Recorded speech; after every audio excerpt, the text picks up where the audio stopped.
Hello दोस्तों, inspired point में आपका स्वागत है। यकीन मानो दोस्तों, तुम्हारी आंखें महाबलवान हो जाएंगी। तुम्हें जिंदगी भर फिर कभी आंखों की कोई समस्याएं नहीं होंगी और तुम्हें दूर की चीजें भी आसानी से दिखने लग जाएंगी। केवल तुम्हें एक चीज को खाना होगा। वह चीज कौन सी है, चलिए जानते हैं कहानी के माध्यम से। एक बार एक युवक जो अपनी आंखों को लेकर बहुत परेशान रहता था, वह एक गुरु के पास जाता है जो कि आयुर्वेद के एक बहुत बड़े ज्ञाता थे। वह युवक गुरु को प्रणाम करता है और कहता है, हे मुनिवर, मैं अपनी आंखों को लेकर बहुत परेशान हूं। मेरी आंखों की रोशनी दिन भर कम होते जा रही है। मुझे सब कुछ धुंधला धुंधला दिखाई देता है। कई बार तो मेरी आंखों में बहुत ज्यादा दर्द और जलन होता है और बहुत ज्यादा आंसू भी निकलते हैं। गुरुदेव, मेरी आंखें समय से पहले ही मेरा साथ छोड़ रही हैं। कृपया करके आप मुझे कोई ऐसा समाधान बताइए जिससे मैं अपनी आंखों की रोशनी को फिर से प्राप्त कर सकूं और आंखों की इन सभी समस्याओं से हमेशा हमेशा के लिए छुटकारा पा सकूं। उन गुरु ने उस युवक की सभी समस्याओं को ध्यान से सुना और फिर कहा कि बेटा, हमारे आयुर्वेद में आंखों से संबंधित एक पूरा उपनिषद लिखा गया है जिसे चक्षु उपनिषद कहा जाता है। इसके अलावा हमारे महर्षि वाग्भट ने आंखों के इलाज से संबंधित कई उपाय बताए हैं, कई नियम बताए हैं, जिसमें कुछ प्रमुख नियमों के बारे में आज मैं तुम्हें बताता हूं। और इसके साथ ही आज मैं तुम्हें एक ऐसे चूर्ण के बारे में बताऊंगा जिसका 15 दिन उपयोग करने से ही आपकी आंखों की ज्योति जो है वह वापस लौट आएगी। और साथ में ही इन नियमों का पालन करने से सिर्फ कुछ ही हफ्तों में आपके आंखों की रोशनी में एक आश्चर्यचकित परिवर्तन होगा। आप खुद देखेंगे कि आपकी आंखों की रोशनी वापस लौट आएगी और आपको पहले से अधिक स्पष्ट दिखाई देगा। और अगर तुम लंबे समय तक इस चूर्ण का उपयोग करते हो और इन नियमों का पालन करते हो तो तुम्हारी आंखों की सभी समस्याएं, सभी बीमारियां जड़ से खत्म हो जाएंगी और तुम्हारी आंखें हमेशा के लिए स्वस्थ और दृष्टिकोण बनी रहेगी। फिर गुरु उस युवक से कहते हैं कि बेटा, सबसे पहले इन नियमों के बारे में जानते हैं। इसके बाद मैं तुम्हें उस चूर्ण के बारे में, उस चूर्ण की विधि के बारे में बताऊंगा और यह भी बताऊंगा कि तुम्हें उसे किस तरह से प्रयोग करना है। फिर गुरु उस युवक से कहते हैं कि बेटा, अब तुम्हें नियमों को ध्यान से सुनो। आंखों के उपचार के लिए आयुर्वेद का पहला नियम है, सुबह उठते ही बिना कुल्ला किए अपने मुंह की लार को आंखों पर लगाना है। तुम जैसे ही सुबह बिस्तर से उठते हो तो बिस्तर पर बैठे हुए ही अपने मुंह की लार को अपनी उंगली में लो और उसे अपनी आंखों की कोर में काजल की तरह लगाओ। यह बहुत ही रामबाण इलाज है। आंखों की सभी समस्याओं का असल में हमारी लार में वह सभी तत्व पाए जाते हैं जो मिट्टी में होते हैं, और जब हम मुंह की लार को आंखों में लगाते हैं तो वह सभी पोषक तत्व हमारी आंखों को मिलने लगते हैं जो इसे स्वस्थ बनाए रखने के लिए बहुत जरूरी है। आंखों को हमेशा स्वस्थ बनाए रखने के लिए आयुर्वेद का दूसरा नियम है, मुंह में पानी भरकर आंखों में धीरे धीरे छींटे मारना। तुम जब रोज सुबह अपनी आंखों को धोते हो तो उसे ऐसे ही मत धो, बल्कि उससे पहले अपने मुंह में पानी भरो, फिर अपनी आंखों पर कम से कम 20 छींटे मारो। छींटे इतनी तेजी से न मारो कि आपकी आंखों में दर्द होने लगे, वह लाल हो जाए। हमें बस इतनी तेजी से छींटे मारने हैं ताकि पानी आपकी आंखों के अंदर चला जाए। जब आप आंखों में छींटे मारते हैं तो अंदर की छोटी से छोटी गंदगी भी पानी के साथ भरकर निकल जाती है और आंखें साफ हो जाती हैं। और मुंह में पानी भरने का कारण यह है कि जब हम आंखों में छींटे मारते हैं तो आंखों का कचरा जो है वह मुंह के रास्ते से न जाकर सीधे आंखों से ही पानी के साथ बाहर निकल आए, क्योंकि आंखों की कहीं बीमारियां सिर्फ आंखों में धूल मिट्टी जाने के कारण या कचरा जाने के कारण पैदा होती है। और जब यह सब कचरा साफ होगा तो हमारी आंखें भी स्वस्थ होंगी। फिर गुरु उस युवक को तीसरा नियम बताते हुए कहते हैं कि बेटा, सूर्य देव को देखना है। हर दिन लगभग 5 मिनट के लिए सूर्य देव को देखना है, लेकिन दोपहर में या तेज धूप में नहीं, सिर्फ उगने से 1 घंटे के अंदर अंदर या फिर सूर्यास्त होने के 1 घंटे पहले। सबसे ज्यादा अच्छा तो यह होगा कि तुम सूर्य देव के उगने या अस्त होने के समय उनके दर्शन करो, और जब जरूरत महसूस हो तो पलके झपका भी सकते हो। शुरू में इसे 1 मिनट के साथ शुरू करो और धीरे धीरे इसे 5 मिनट तक लेकर जाओ। सूर्य दर्शन के समय सूर्य की किरणें हमारी आंखों में अवशोषित होती हैं और हमारी आंखों को ठीक करती हैं।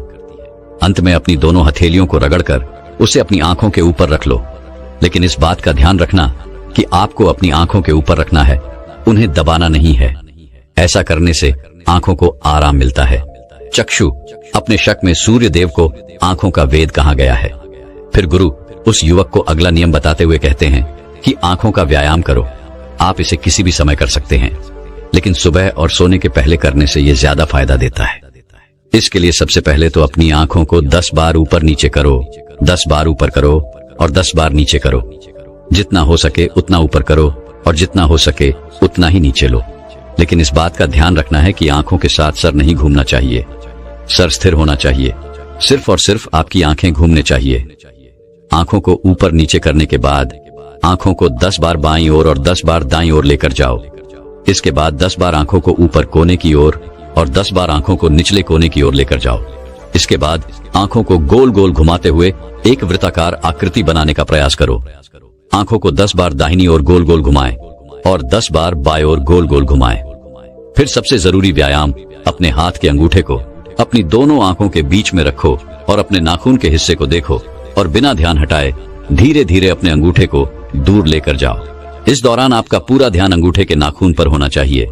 जैसे ही अंगूठा दूर जाए तो सारा ध्यान अंगूठे से हटाकर उसके पीछे वाली चीज पर लगाओ। फिर वापस अंगूठे के नाखून पर ध्यान केंद्रित करो और फिर उसे धीरे धीरे अपने नाक के पास लो। इस प्रक्रिया को तुम्हें 10 बार दोहराना है और फिर इसके बाद अपने दोनों हथेलियों को रगड़कर अपनी दोनों आंखों को ढक लेना है और आंखों को आराम देना है। दरअसल हमारी आंखों के आसपास बहुत सारी मांसपेशियां होती हैं जो हमारी आंखों को चलाती है, उन्हें नियंत्रित करती है। बिना व्यायाम के यह मांसपेशियां कमजोर पड़ जाती है, लेकिन इस व्यायाम को करने से तुम्हारी आंखों की मांसपेशियां मजबूत होती हैं और वह अपनी कोई भी ताकत दोबारा हासिल कर सकती है। फिर गुरु अगला नियम बताते हुए कहते हैं कि शरीर को साफ रखो, क्योंकि शरीर साफ तो बीमारियां साफ। आयुर्वेद के नियम के अनुसार यदि हमारा शरीर भीतर से साफ है तो हमें कोई बीमारी नहीं हो सकती है। अगर हमारी आंतें साफ है और उनमें कोई भी पुराना भोजन जमा नहीं हुआ है तो हमारा पेट सुबह एक बार में ही साफ हो जाता। हमें कब्ज की समस्या कभी नहीं होती है, तो हमारा हर एक अंग स्वस्थ रहेगा और हमारी आंखें भी स्वस्थ रहेंगी। अपने शरीर को अंदर से स्वस्थ रखने के लिए तुम्हें रोज 16 घंटे का उपवास या फिर एक दिन 24 घंटे का उपवास करना चाहिए। फिर गुरु उसे आगे बताते हुए कहते हैं कि बेटा, अपनी आंखों को त्रिफला के जल से धो लो।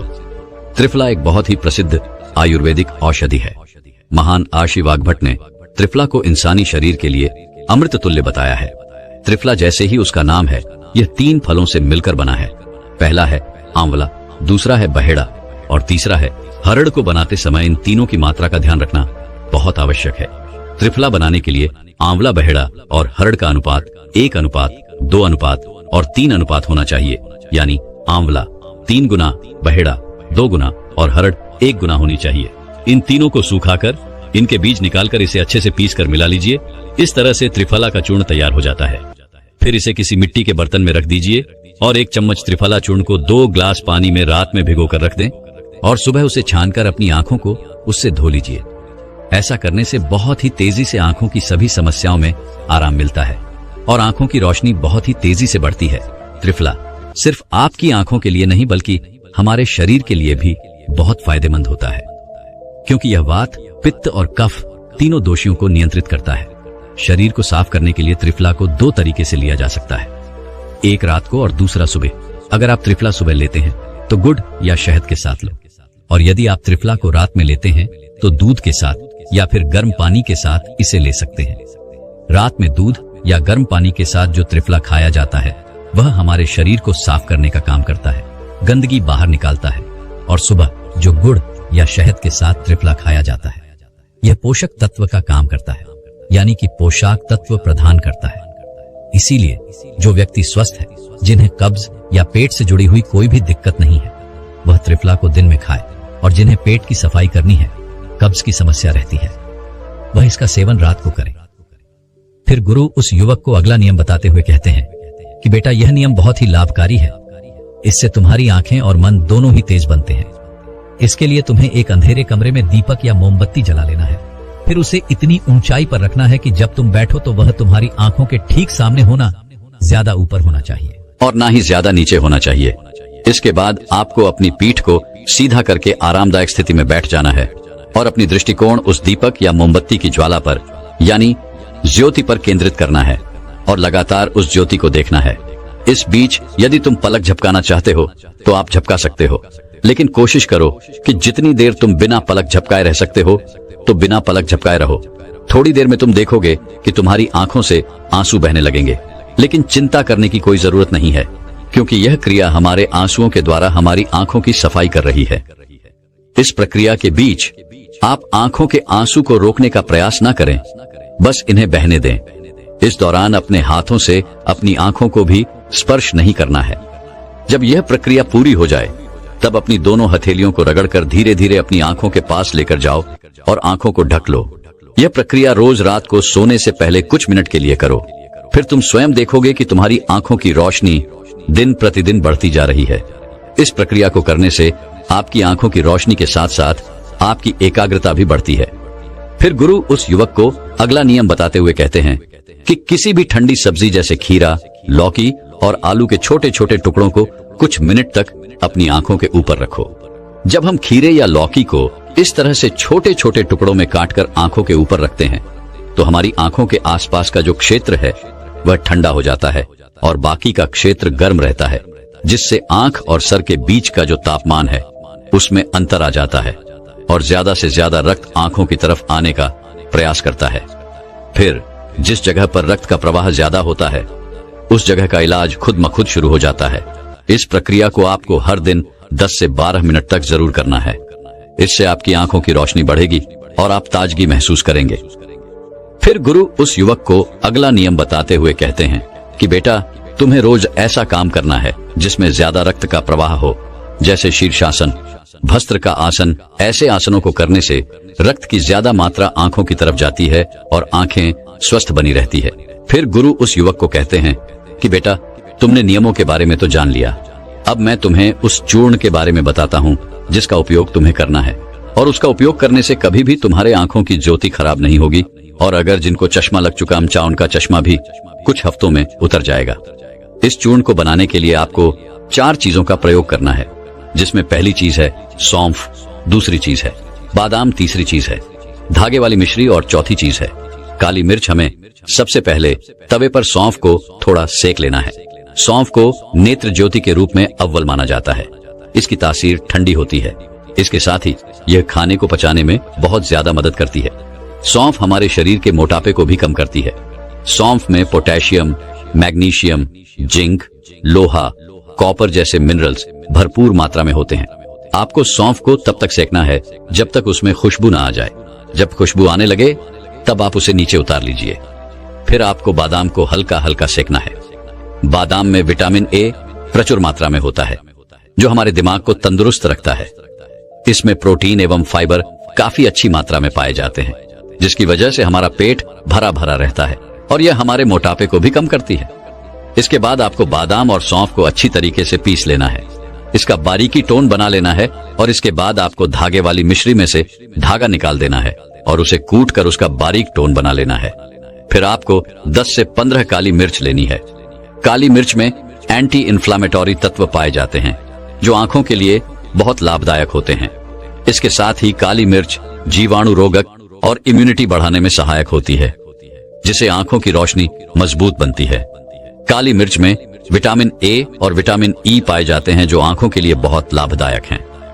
काली मिर्च को भी आपको अच्छी तरीके से कूट लेना है, उसका भी बारीक चूना बना लेना है। फिर आपको इन चारों चीजों को एक साथ मिक्स कर लेना है। फिर आपको इस चूर्ण को 1 चम्मच गुनगुने पानी में या फिर 1 ग्लास दूध में सुबह सुबह खाली पेट लेना है। इसको लेने से आपकी आंखें बिल्कुल स्वस्थ रहेगी और साथ ही साथ आपका पेट भी बिल्कुल साफ होगा। आप अच्छी तरह से फ्रेश हो पाएंगे। इससे आपको अच्छी नींद आएगी और आपकी आंखों की रोशनी और दिमाग तेज होगा। और यह चारों चीजें जो हैं वह आपको अपने घर में ही उपलब्ध हो जाएंगी। फिर गुरु उस युवक से कहते हैं कि बेटा, आज के समय में आंखों को स्वस्थ रखने के लिए जो सबसे ज्यादा जरूरी है वह है अपनी स्क्रीन टाइम को कम करना। आजकल लोग सुबह उठते ही सबसे पहले अपने फोन के मैसेज को देखते हैं और फिर पूरे दिन यहां तक कि देर रात तक मोबाइल या लैपटॉप को यूज करते हैं। और इन लैपटॉप, फोन, टीवी से निकलने वाली लाइट हमारी आंखों के लिए बहुत नुकसानदायक होती है। इसीलिए आप एक ऐसा रूटीन बनाएं जिसमें आप रात में 8 या 9 बजे के बाद किसी भी तरह की स्क्रीन को नहीं देखेंगे। ऐसा करने से आपकी आंखों को तो आराम मिलेगा ही, साथ ही साथ आपकी नींद जो है वह गहरी हो पाएगी। और अगले दिन आपका रोना महसूस करेंगे। और अगर आपका काम देर रात तक लैपटॉप पर है तो आप हर कुछ देर में ब्रेक लो, आंखों को बंद करो और उन्हें आराम दो। इसके अलावा आप अपने खाने में विटामिन ए और विटामिन सी को शामिल करो, जैसे गाजर, संतरा, चक्र इत्यादि। ये सब आपकी आंखों को स्वस्थ रखने के लिए अहम भूमिका निभाते हैं। एक बार एक आयुर्वेदिक गुरु जी के पास एक लड़का आता है और वह उन गुरु से कहता है कि हे गुरुवर, मेरा पाचन तंत्र सही नहीं रहता है। मैं जो कुछ भी खाता हूँ वह मुझे हजम नहीं होता है। इसकी वजह से मुझे गैस की समस्या बनी रहती है। मुझे ऐसे लगता है कि जैसे मेरा पेट तो भरा भरा रहता है। पेट भरा भरा महसूस होने के कारण मुझे भूख भी बहुत कम लगती है। मेरे चेहरे पर दाग धब्बे रहते हैं। मुझे कब्ज की समस्या रहती है और मेरा पेट खुलकर साफ भी नहीं हो पाता है। गुरुदेव, मैंने इसके लिए बहुत सारी दवाइयां ली हैं, लेकिन फिर भी मुझे कोई आराम नहीं मिला। इसीलिए गुरुदेव, आप मेरी समस्या का हल मुझे बताएं। इसके बाद गुरु उस लड़के को कहते हैं कि जो भी तुमने मुझे अपनी समस्या बताई है वह सब तुम्हारे खाने के न पचने के कारण हुई है। इसलिए तुम यह समझो कि तुम्हें अपने खाने को पचाने के लिए करना क्या होगा और वह क्या उपाय हैं जो तुम्हें करने होंगे ताकि तुम्हारा पाचन तंत्र जो है वह मजबूत बन सके। और मैं तुम्हें आज 5 ऐसी आयुर्वेदिक औषधियां भी बताऊंगा जिनका उपयोग करने से तुम्हारा पाचन तंत्र मजबूत हो जाएगा और तुम्हारे खाने का कण कण पचेगा। फिर वह गुरु उस लड़के से कहते हैं कि सबसे पहले तुम यह समझ लो कि पाचन तंत्र में खराबी होने का सबसे बड़ा कारण जो है वह है पेट की सड़न। जब तुम्हारे पेट में खाना जाता है और वह ठीक से नहीं पचता है तो फिर वह सड़ता है। और आपके पेट की समस्याओं का सबसे बड़ा कारण भी यही है। जब खाना पेट में जाकर पचने की जगह सड़ता है तो इससे ही आपको गैस की समस्या, एसिडिटी, भारीपन की समस्या होती है और आपको भूख लगना कम हो जाती है। इसके बाद गुरुजी कहते हैं कि अब सवाल यह उठता है कि आखिर खाना पचने की जगह क्यों जाता है। तो इसका कारण है आपकी मंदाग्नि। देखो, ध्यान से सुनो बेटा, आपके पेट में एक अग्नि होती है जिसे जठराग्नि कहते हैं। जब आपका खाना पेट में जाता है तो यह अग्नि उस खाने को पचाने का काम करती है। जब यह अग्नि धीमी हो जाती है तो आपका खाना पचने की जगह सड़ता रहता है। अब यह अग्नि जो है वह मंद क्यों होती है, तो इसको समझने के लिए आपको आयुर्वेद के 4 नियमों को समझ लेना बहुत जरूरी है। अगर इन 4 नियम के हिसाब से आप अपनी जीवन शैली और अपने खान पान में परिवर्तन कर लेते हैं तो आपके पाचन की समस्याओं में से 90% समस्याओं का हल तो हो ही जाएगा। चाहे फिर आपको कॉन्स्टिपेशन की समस्या हो, लूज मोशन की समस्या हो या फिर कोई भी पेट से संबंधित विकार हो। वह गुरु उस लड़के को पहला नियम बताते हुए कहते हैं, अशुभ आहार। हमारे आयुर्वेद में कहा गया है कि आप भोजन को पकने के 3 घंटे के अंदर अंदर उसे खा लें और ज्यादा से ज्यादा आप 5 घंटे के अंदर उसे खा लें। लेकिन अगर भोजन को पकाए हुए 5 घंटे से ज्यादा हो गया है तो आप उस भोजन को ना खाएं, क्योंकि ऐसा भोजन जठराग्नि पर दबाव डालता है जिसको पचाना थोड़ा सा मुश्किल हो जाता है। और आप बाजार से डिब्बा बंद चीजें लेकर आते हैं, उनको खाते हैं। वह चीजें तो कहीं महीनों और कहीं साल पुरानी होती है और आप उन्हें बड़े मजे से खाते हैं। 3 से 5 घंटे के बाद का खाना खाना भी हानिकारक होता है। वह खाना भी खाने के लायक नहीं होता है और आप 1 साल पुरानी, 2 साल पुरानी चीजें जो डिब्बों में बंद होती हैं उन्हें बड़े चाव से खाते हैं। क्या वह चीजें आपके शरीर पर गलत प्रभाव नहीं डालती है? डिब्बा बंद चीजों में केमिकल डाले जाते हैं। वह केमिकल इन चीजों की वैधता तो बढ़ा देते हैं लेकिन आपके स्वास्थ्य पर बहुत बुरा असर डालते हैं।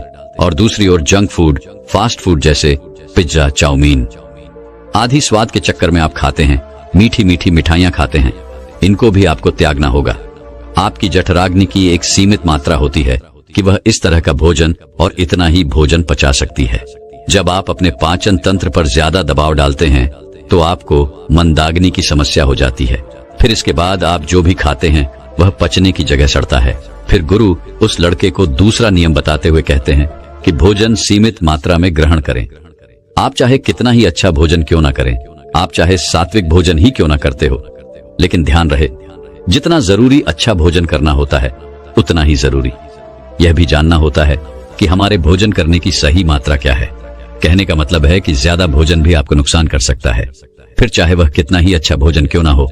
इसको समझने के लिए आप इस उदाहरण से समझें। जैसे आप अग्नि में थोड़ा थोड़ा घी डालते हैं तो अग्नि जलती रहती है, लेकिन वहीं पर अगर आप उसमें एकदम से बहुत सारा घी डाल दें तो क्या अग्नि जलेगी? नहीं। न ज्यादा घी डालने से, एकदम ज्यादा घी डालने से वह अग्नि बुझ जाएगी।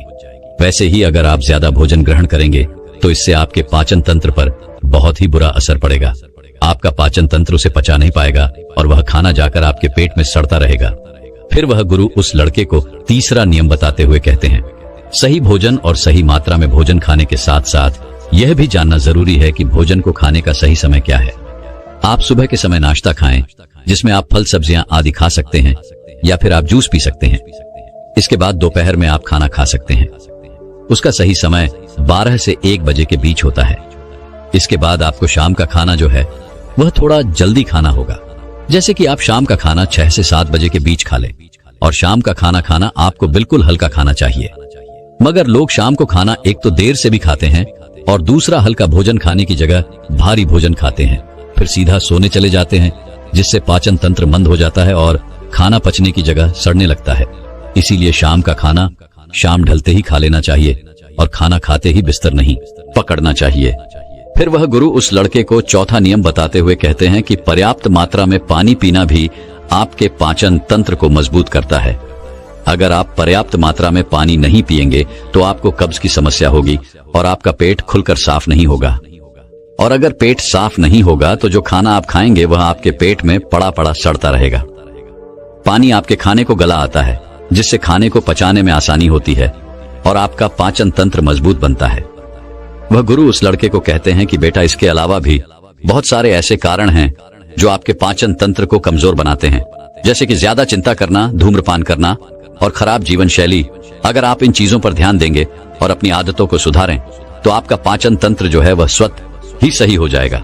फिर वह गुरु उस लड़के को कहते हैं कि इन आदतों और नियमों के अलावा अगर आप कुछ आयुर्वेदिक औषधियां भी लेते हैं तो आप अपने पाचन तंत्र को बहुत ही बेहतर बना पाएंगे और फिर उसके बाद आप जो भी खाएंगे वह आपको सब पच जाएगा। फिर इसके बाद गुरुजी उस लड़के को पहली औषधि के बारे में बताते हुए कहते हैं कि सबसे पहली औषधि है त्रिफला चूर्ण। आपके पाचन तंत्र के लिए त्रिफला से अच्छा कुछ भी नहीं है। यह सबसे बढ़िया औषधि है। त्रिफला पाचन शक्ति बढ़ाने और मेटाबॉलिज्म में सुधार करने का एक प्रभावी नुस्खा है। दरअसल त्रिफला 3 आयुर्वेदिक हर्ब्स का एक अद्भुत मिश्रण है। इसे बनाने के लिए आंवला, हरड़ और बहेड़ा का प्रयोग किया जाता है। तीनों ही जड़ी बूटियों में रोचक गुण होते हैं। यह मलत्याग को बढ़ावा देने में मदद करती है, साथ ही कब्ज से छुटकारा भी दिलवाती है। त्रिफला शरीर के तीनों दोष, वात, पित्त और कफ के संतुलन को बनाए रखने में आपकी मदद करता है। यह अंत में अच्छे बैक्टीरिया को बढ़ाता है, साथ ही टॉक्सिन्स को नष्ट करता है, जिससे डाइजेशन में सुधार होता है। नियमित त्रिफला का सेवन करने से पाचन संबंधी समस्याओं से बचाव और उनमें छुटकारा पाने में मदद मिलती है। आप रात में सोने से पहले गर्म पानी के साथ त्रिफला का सेवन कर सकते हैं। इसके लिए बस आपको 1 चम्मच त्रिफला अपनी जीभ पर रखना है, फिर गुनगुने पानी के साथ इसे निगल जाना है। आप चाहें तो दूध के साथ इसका सेवन कर सकते हैं। इसके अलावा आप रात में सोने से पहले 1 गिलास पानी में 1 चम्मच त्रिफला पाउडर मिलाकर ढक कर छोड़ सकते हैं और सुबह खाली पेट इसका सेवन कर सकते हैं। यह भी पाचन को दुरुस्त रखने में आपकी मदद करेगा। फिर गुरु उस लड़के को दूसरी औषधि के बारे में बताते हुए कहते हैं कि वह है हिंग वॉश्ड। यह एक पॉली हर्बल आयुर्वेदिक औषधि है, जिसका उपयोग पाचन विकारों के इलाज के लिए किया जाता है। यही काली मिर्च, अदरक, जीरा, अजवाइन और हिमालय नमक से मिलकर बना होता है। ये मलत्याग, पेट फूलना, अपच और कब्ज जैसी स्थितियों को प्रबंधित करने में मदद करता है। ये पेट में जलन पैदा किए बिना पाचन में मदद करता है।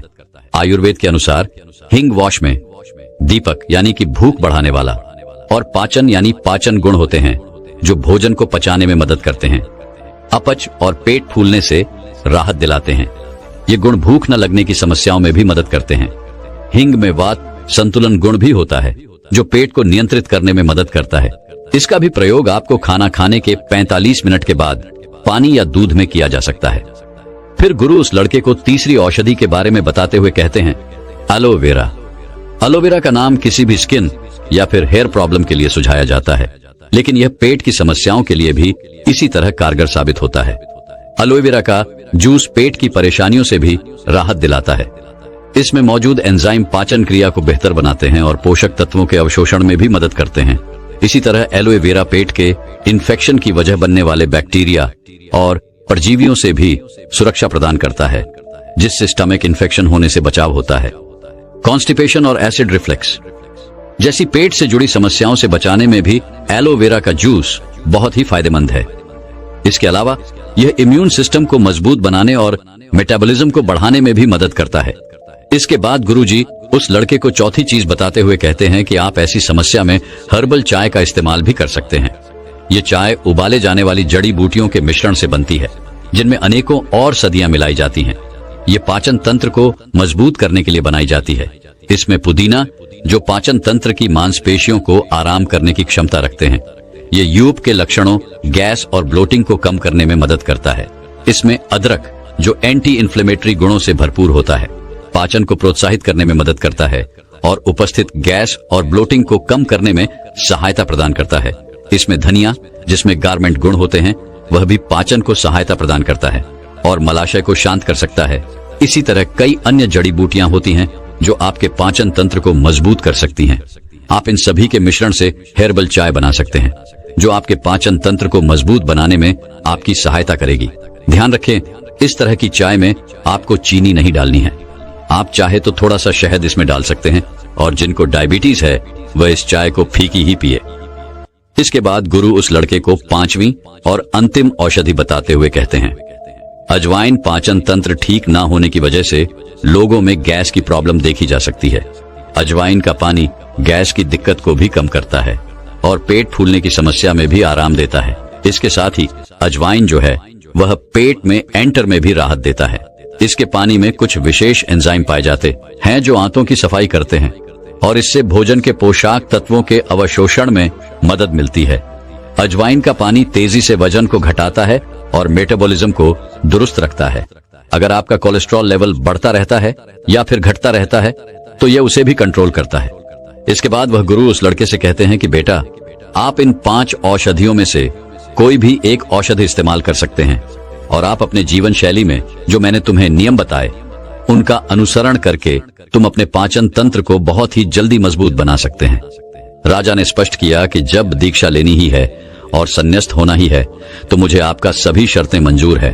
और फिर तथागत बुद्ध ने आदेश दिया और कहा, अपने कपड़े उतारो, अपने जूते उतारो और नग्न हो जाओ। और इसी नग्न अवस्था में अपने राज्य के राजमार्गों पर स्वयं को जूते मारते हुए चक्कर लगाकर आओ।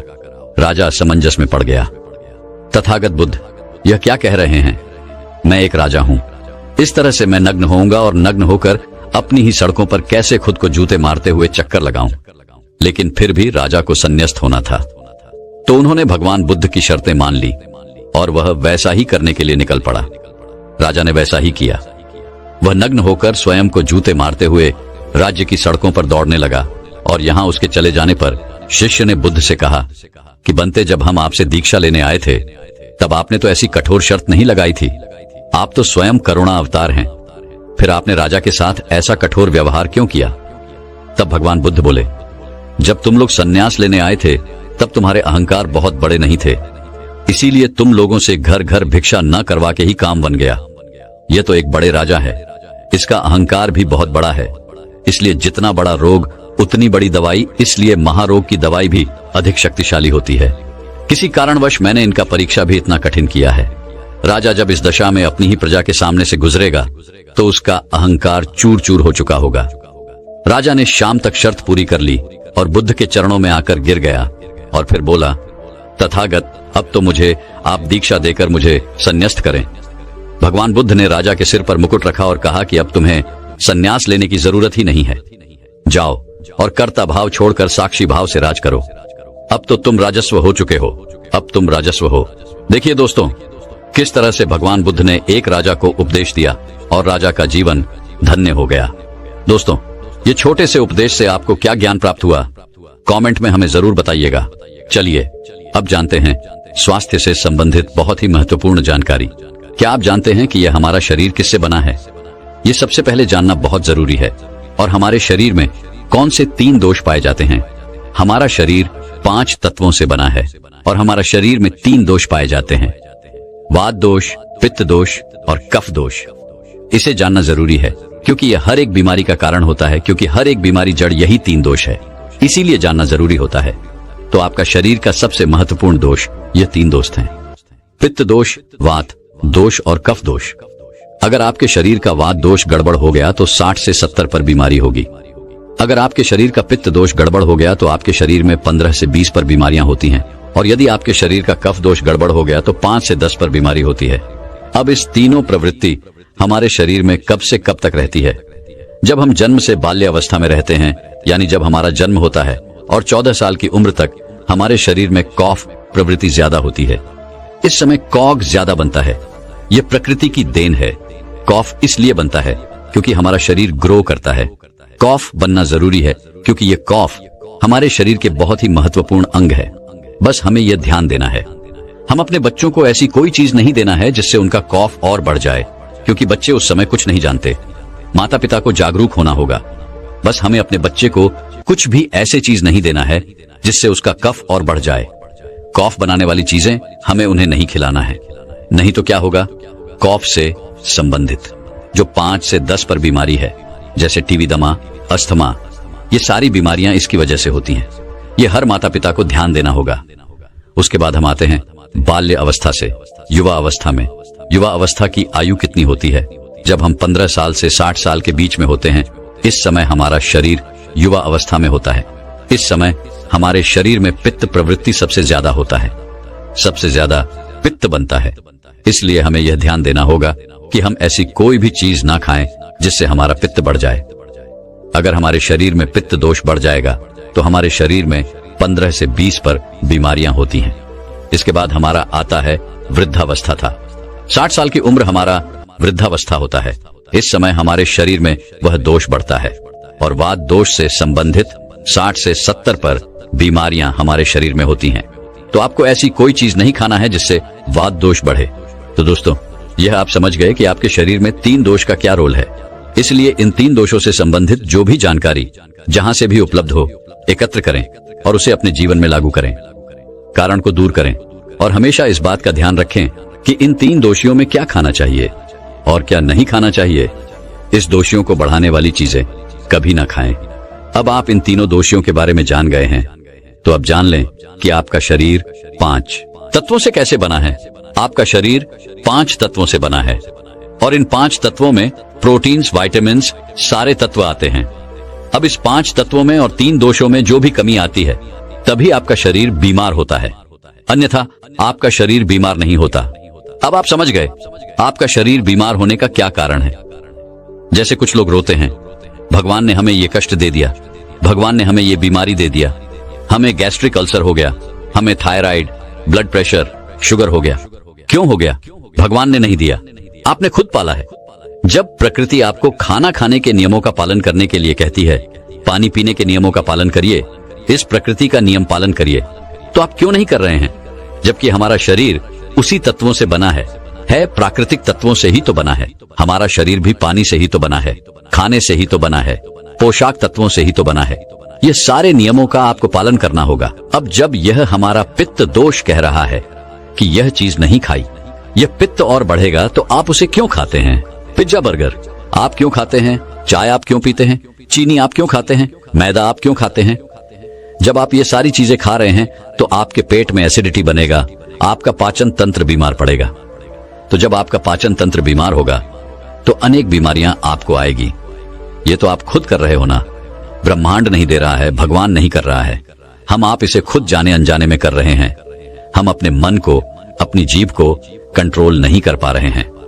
तो दोस्तों, ये सारी चीजें आप छोड़ दीजिए। अब बात करते हैं कि हमें अपने शरीर पर कौन सा तेल लगाना चाहिए, कहां पर लगाना चाहिए, इस बारे में जानते हैं।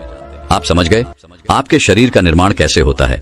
इसे सुरक्षित रखना आपके हाथ में है। इसकी सुरक्षा आप खुद कीजिए। शरीर के 4 महत्वपूर्ण अंग है जिससे आपकी शरीर की सारी नसें जुड़ी हुई हैं। पहला है नाभि, दूसरा है पैर का तलवा, तीसरा है आपकी नाक और चौथा है आपका सर। यह 4 सबसे महत्वपूर्ण अंग है और इन चारों जगह पर आपको तेल लगाना है। बस ये ध्यान देना है कि आपको कब लगाना है और कैसे लगाना है। तो सबसे पहले चलते हैं आपके पैरों के तलवे। जो व्यक्ति रोज सुबह जागकर मॉर्निंग वॉक करता है, नंगे पैर जमीन पर या फिर हरी घास पर, तो दोस्तों उसकी आंखों की रोशनी कभी कम नहीं होती। तो इसीलिए आपको पैरों के तलवे में शुद्ध तोरी का तेल लगाना है। इसके अलावा आप शुद्ध सरसों का तेल भी लगा सकते हैं। जब आप रात में सोने जाएं तो उसके पहले गुनगुने पानी से अपना पैर धो लीजिए। पैर धोने के बाद बढ़िया से उसे साफ कर लीजिए। सूख जाए जब आप बिस्तर पर लेट जाएं और अपने हाथ से मालिश कर लीजिए। रात में सोते समय यही शुद्ध सरसों का तेल, और जैसे ही आप अपने 5 मिनट दोनों हाथों से मालिश करेंगे, तेल से गर्मा हटाएगी, तुरंत ही आपको नींद आना शुरू हो जाए। अगर आप नींद का टैबलेट लेते हैं, अगर आप डिप्रेशन में हैं, नींद नहीं आ रहा है, तो यह दूसरे दिन से ही बंद हो जाएगा। आपको नींद की टैबलेट की जरूरत ही नहीं पड़ेगी। आपका पागलपन दूर हो जाएगा। याददाश्त बहुत तेज होती है, दिमाग से संबंधित सारे समस्याएं खत्म, और एक ही बार में आप 10 बजे सो रहे हैं। 400 बजे से पहले आपकी नींद ही नहीं खुलेगी। इतनी बढ़िया नींद आती है तो पैर के तलवे में तेल लगाने से आपके पाचन तंत्र मजबूत होता है, याददाश्त तेज होती है, भूख लगती है, शरीर में शक्ति मिलती है, ऊर्जा मिलती है, यानी कि शरीर की सारी पोषक तत्वों को आपूर्ति कर देता है। दूसरा स्थान है नाभि, जो कि आपके शरीर का सबसे महत्वपूर्ण अंग है। नाभि के पीछे एक पेय को ग्रंथि पाई जाती है, और इसी पेय को ग्रंथि से शरीर की सारी नसें जुड़ी हुई होती हैं, और यह शरीर की सबसे शक्तिशाली ग्रंथि होती है। इसलिए नाभि में तेल लगाना चाहिए। आप देखते होंगे जब आपके घर में छोटा बच्चा होता है तो माताएं उस बच्चे की तेल से मालिश करती थी, लेकिन अब तो बच्चों को तेल लगाना ही बंद कर दिया। पहले माताएं 8 से 10 बार दिन में बच्चे की तेल से मालिश करती थी। वे कहती थीं कि हम जितनी बार तेल की मालिश करेंगे, उनकी हड्डियां उतनी ही मजबूत होंगी। और वह घर पर बना हुआ शुद्ध सरसों का तेल होता था। और वह शुद्ध सरसों घर का तेल और किसका बनाती थी? किसी सरसों को घू करके, सरसों को रोलक पहले जो उसी से मालिश करती थी, पहले वो लगा देती, उसके बाद छोड़ा करके। लेकिन आज फैशन बदल गया है, लोग तरह तरह के केमिकल युक्त तेलों से मालिश कर रहे हैं। ये किसी काम का नहीं दोस्तों। कंपनियां हमें सिर्फ बेवकूफ बनाती हैं, और इससे सिर्फ बीमारियां होती हैं, क्योंकि बच्चों की मालिश के लिए सबसे अच्छा तेल सरसों का है। और गांव के बच्चों को माताएं आज भी सरसों के तेल की मालिश करती हैं। दोस्तों, मैं उम्मीद करता हूं कि यह कहानी सुनने से आपके जीवन में अच्छे बदलाव आए होंगे। आपको इस वीडियो से क्या सीखने मिला, ये कमेंट करके जरूर बताएं, और अपने परिवार, सिंगल दोस्त या आपके करीब इंसान के साथ ये कहानी शेयर करके उन्हें भी इस जनान से परिचित करवाए। बाकी अगर आपको ये वीडियो दिल से अच्छी लगी हो तो ही इस वीडियो को लाइक कर देना, और आपने अब तक इस चैनल को सब्सक्राइब न किया हो तो चैनल को सब्सक्राइब भी जरूर कर देना। आपका हर दिन शुभ हो और खुशियों से आपका जीवन भरा रहे। धन्यवाद। नमो बुद्धाय।